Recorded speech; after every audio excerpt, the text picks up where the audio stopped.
Hello കൂട്ടുകാരെ, എന്തൊക്കെയുണ്ട് വിശേഷങ്ങൾ? എല്ലാവർക്കും സുഖമല്ലേ? ഇന്ന് നമ്മൾ എടുക്കാൻ പോകുന്നത് സോഷ്യൽ സയൻസ് സെക്കൻഡ് ഭാഗത്തെ ആദ്യത്തെ പാഠമാണ്.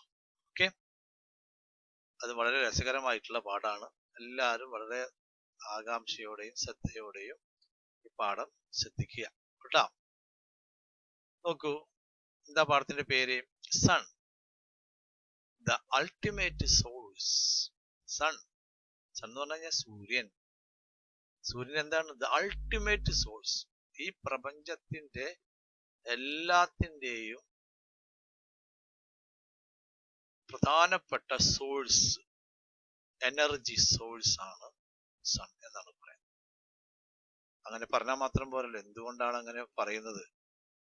അതാണ് നമ്മൾ ഈ പാഠത്തിൽ പരിശോധിക്കാൻ പോകുന്നത്. എല്ലാ കൂട്ടുകാരും ശ്രദ്ധയോടെ ക്ലാസ് കേൾക്കുക അല്ലെ. ആദ്യത്തെ പേജിൽ തന്നെ, ടെക്സ്റ്റ് ബുക്കിൽ ആദ്യത്തെ പേജിൽ തന്നെ നമുക്ക് കാണുന്നത് ഇന്ത്യയുടെ രണ്ട് ഭൂപടങ്ങളാണ്. ഓക്കെ, ഒന്ന് കാണുമ്പോൾ രണ്ടും ഒരുപോലെയാണ് അല്ലെ. ഒന്ന് രണ്ടും ടെമ്പറേച്ചർ തന്നെയാണ് പറയുന്നത്. പക്ഷെ എന്താണ് ഈ പാഠഭാഗത്തിലെ ഈ ഭൂപടത്തിന്റെ വ്യത്യാസം? ഒരു ഭൂപടം ഡിസംബർ 1, 2015 ആണെങ്കിൽ മറ്റത് ഒരു മാസം കഴിഞ്ഞിട്ടുള്ള ജനുവരി 1 ആണ്. അപ്പൊ അതായത് 2 മാസങ്ങളിലെ ഇന്ത്യയിലെ ഒരേ സ്ഥലത്തെ ടെമ്പറേച്ചർ. എന്ത് വ്യത്യാസമാണ് നമുക്ക് ഇതിൽ കാണാൻ സാധിക്കുന്നത്? ടെമ്പറേച്ചർ ഡിസംബറിൽ ഒന്നുപോലെ തന്നെയാണോ എല്ലാ സ്ഥലങ്ങളിലും? ജനുവരി 1 ഉദാഹരണത്തിന് നമ്മൾ കേരളം എടുത്ത് നോക്കാം. കേരളത്തില് 32 ആണെങ്കിൽ ജനുവരിയില് 33 ആണ് അല്ലെ. എന്നാൽ കാശ്മീരിലോ 18 ആണെങ്കിൽ ജനുവരി ആയപ്പോൾ 25 ആണ്. 18-ൽ നിന്ന് ടെമ്പറേച്ചർ കൂടി അല്ലെ. നേരെ താഴെ ഇവിടെ നോക്കൂ, ഡിസംബറിൽ ഇവിടെ 21 ആണെങ്കിൽ ഇവിടെ 37 ഡിഗ്രി ആണ്. ഭയങ്കര വ്യത്യാസം അല്ലെ. കേരളത്തിൽ അത്ര വ്യത്യാസം ഇല്ലെങ്കിലും എന്നാലും വ്യത്യാസമുണ്ട്. അങ്ങനെ എല്ലാ സ്ഥലങ്ങളിലും ടെമ്പറേച്ചർ വ്യത്യാസമുണ്ട്. What do you understand from these maps reading? Look at the above maps showing the atmospheric temperature of a few cities in India. Is the temperature the same at different place on the same day? Temperature same ആണോ, ഒരുപോലെയാണോ? Different place on the same day ആണോ? രണ്ടാമത്തെ ചോദ്യം എന്താ? Is the temperature experienced at a particular place the same in all season? എല്ലാ കാലങ്ങളിലും, അതായത് ഡിസംബറിലും ജനുവരിയിലും ഒരുപോലെയാണോ? ഒന്ന്, നമ്മൾ ആദ്യത്തെ ചോദ്യം എന്താണ്? ഒരേ ദിവസം എല്ലാ സ്ഥലത്തും ഒരുപോലെയാണോ? അല്ലല്ലോ. മറ്റേ ചോദ്യം എന്താ? രണ്ട് വ്യത്യസ്ത കാലങ്ങളിൽ, രണ്ട് വ്യത്യസ്ത സീസണുകളിൽ, രണ്ട് വ്യത്യസ്ത മാസങ്ങളിൽ എല്ലായിടത്തും ഒരുപോലെയാണോ? 32 തന്നെയാണോ ജനുവരിയിലും? അല്ല എന്ന് നമുക്ക് മനസ്സിലായി. You might have understood that the temperature varies in accordance with the place and time. അല്ലേ? നിന്ന് മനസ്സിലാക്കുന്നത് എന്താ? സമയത്തിനും കാലത്തിനും സ്ഥലത്തിനും അനുസരിച്ച് ടെമ്പറേച്ചർ വേരിയേഷൻ ഉണ്ട് എന്നാണ് നമ്മൾ മനസ്സിലാക്കുന്നത്. Let's look at the cause and consequences of the varied distribution of atmospheric temperature. ഇനി നമുക്ക് എന്തുകൊണ്ടാണ് ഇങ്ങനെ സംഭവിക്കുന്നത് അതാണ് നമ്മൾ ആദ്യം ഡിസ്കസ് ചെയ്യാൻ പോകുന്നത്. The causes and consequences of varied distribution. ഇങ്ങനെ ഈ ടെമ്പറേച്ചർ വ്യത്യസ്തമായി ഡിസ്ട്രിബ്യൂട്ട് ചെയ്യാനുള്ള കാരണം എന്താണ്? You know that the sun is the whole energies for the earth. The sun is the sole source of energy for earth. അതായത് സൂര്യനാണ് ഭൂമിയുടെ ഊർജത്തിന്റെ സ്രോതസ് എന്നാണ്. ദ സോൾ സോഴ്സ്, ആകെ ഉള്ള ഒരു സോഴ്സ് അതാണ്. വേറൊരു സോഴ്സ് ഇല്ല. ഭൂമിക്ക് എനർജി തരുന്ന വേറൊരു സോഴ്സ് ഇല്ല എന്നാണ് പറയുന്നത്. Solar energy reaches earth in the form of short waves.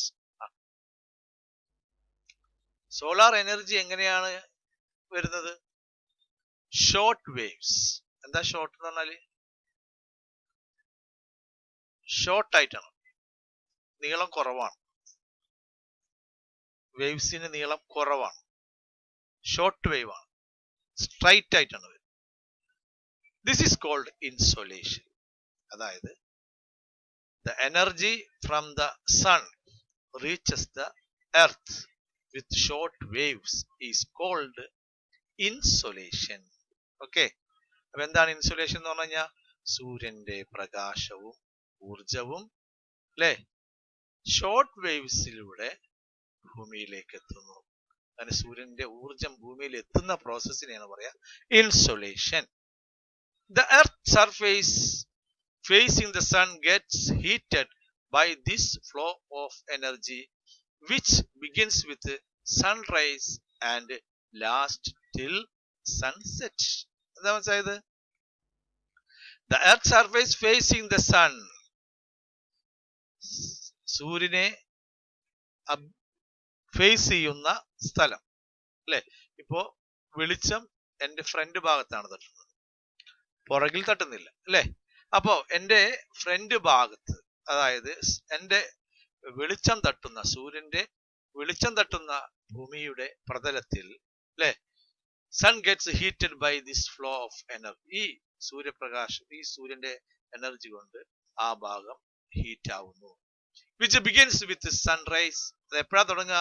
സൂര്യൻ ഉദിക്കുന്നതോടുകൂടി ചൂടാവാൻ തുടങ്ങുകയും അസ്തമിക്കുന്നതോടുകൂടി അത് അവസാനിക്കുകയും ചെയ്യും. The heat is then transferred to the atmosphere from the surface of the earth through various processes. ഇപ്പൊ വന്നില്ലേ, സൺറൈസ് വന്നല്ലോ അല്ലെ. ഈ വന്ന സൺറൈസ് ഇവിടെ തന്നെ നിൽക്കുകയാണോ? ഈ വന്ന എനർജി ഇവിടെ തന്നെ നിൽക്കുകയാണോ? അല്ല.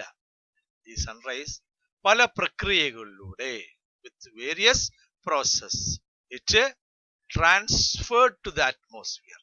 ഭൂമിയുടെ മുകൾ ഭാഗത്ത് കാണുന്ന അറ്റ്മോസ്ഫിയർ 8ാം ക്ലാസ്സിൽ പഠിച്ചിട്ടുണ്ട്. അറ്റ്മോസ്ഫിയർ എന്താണെന്നല്ലേ?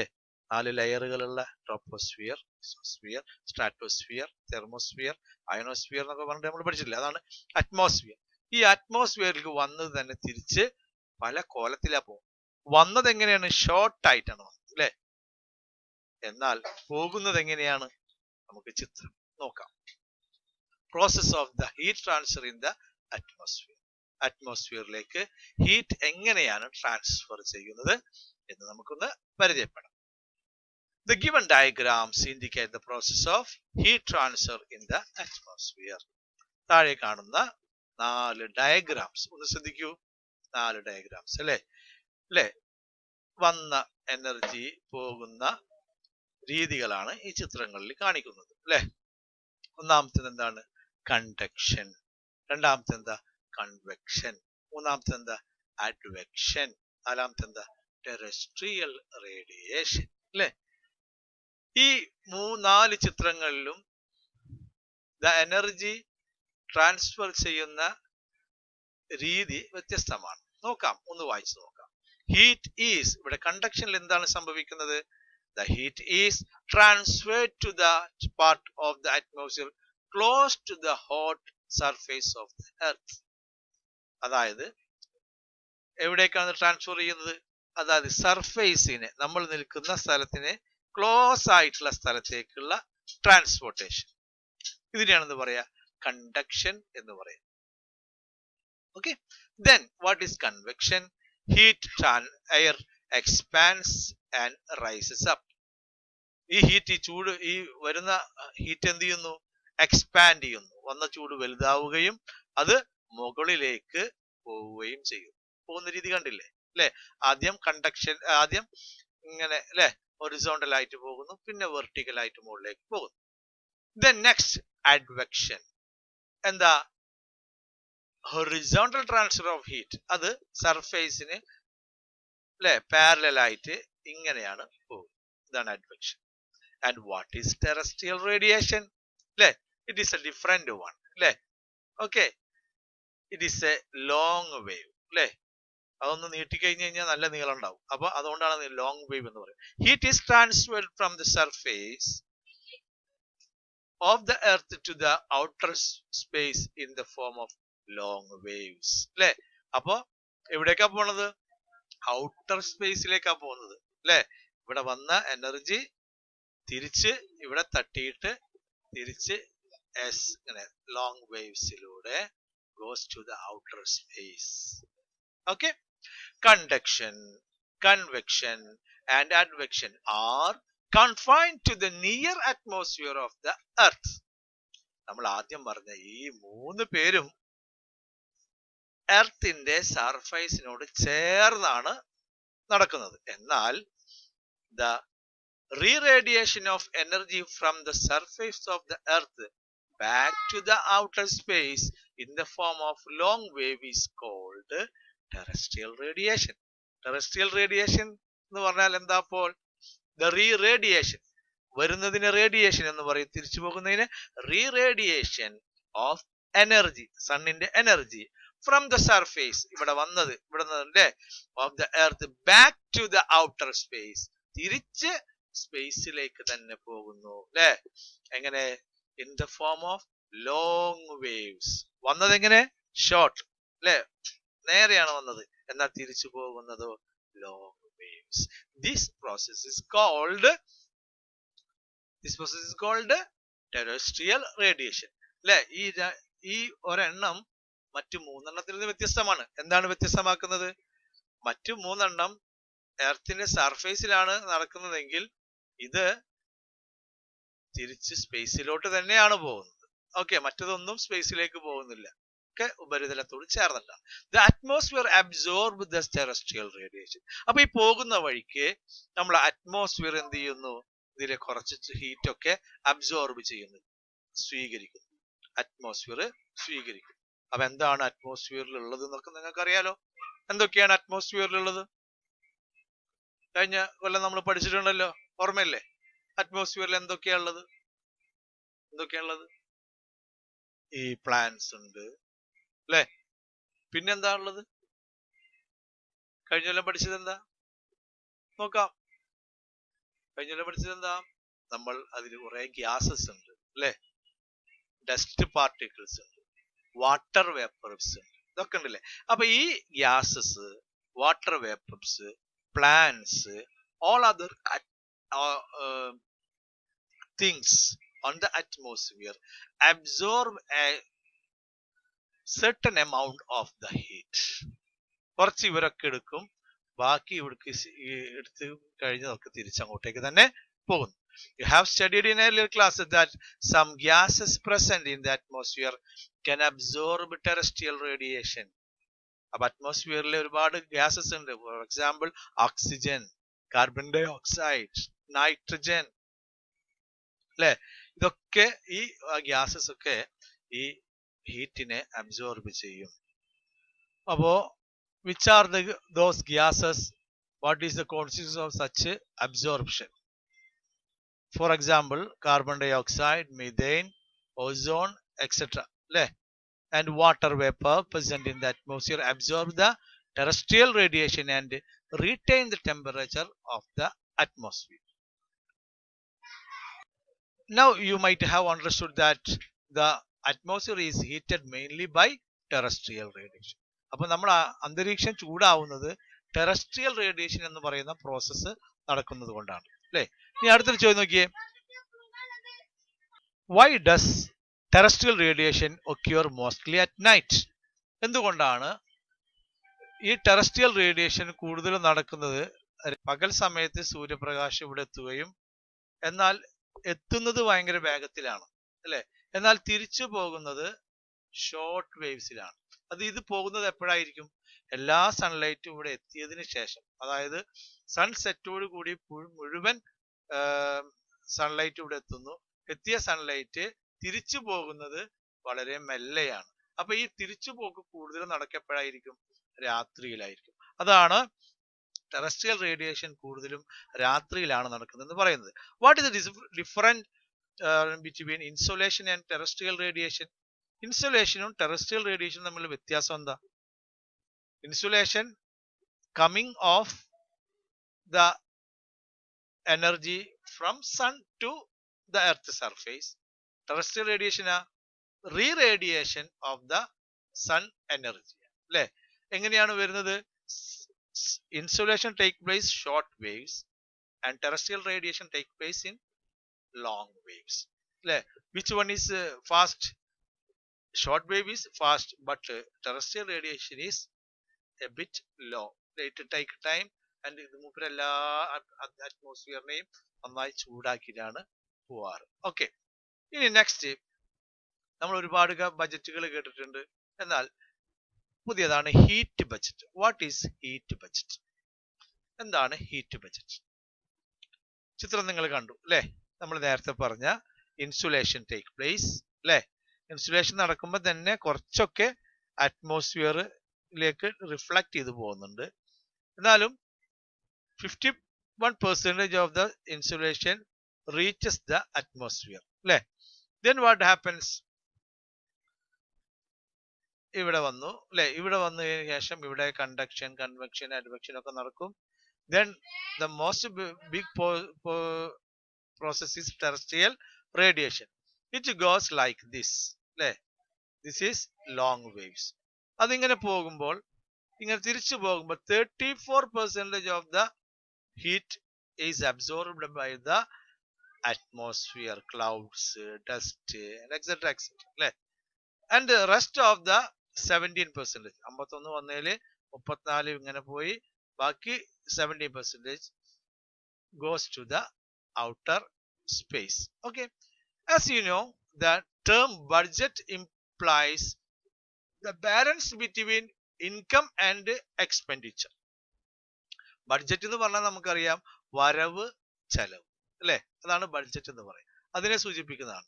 സിമിലർലി അതുപോലെ തന്നെ balance between insolation and terrestrial radiation is called heat budget.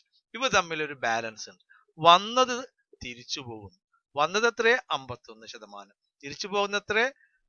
51%. വന്നത് മുഴുവൻ തിരിച്ചു പോകുന്നു. വന്നത് മുഴുവൻ ഇവിടെ നിൽക്കുകയാണെങ്കിൽ, 1% ഇവിടെ നിൽക്കുകയാണെങ്കിൽ 30 ദിവസവും 30% ആവും. അപ്പൊ ഇവിടെ ചൂട് കൂടുതലേ ചെയ്യാം. വന്നത് തിരിച്ചു പോയേ പറ്റൂ. ഈ ഒരു ഹീറ്റ് ബഡ്ജറ്റ് ഇല്ലെങ്കിൽ നമ്മുടെ അന്തരീക്ഷത്തിന്റെ കാര്യം വളരെ കഷ്ടമാണ്. ചൂട് കൂടും. അപ്പൊ വന്ന സാധനം തിരിച്ചു പോകുന്നു. പകല് വരുന്നു, രാത്രിയിലാവുമ്പോൾ തിരിച്ചു പോകുന്നു അല്ലെ?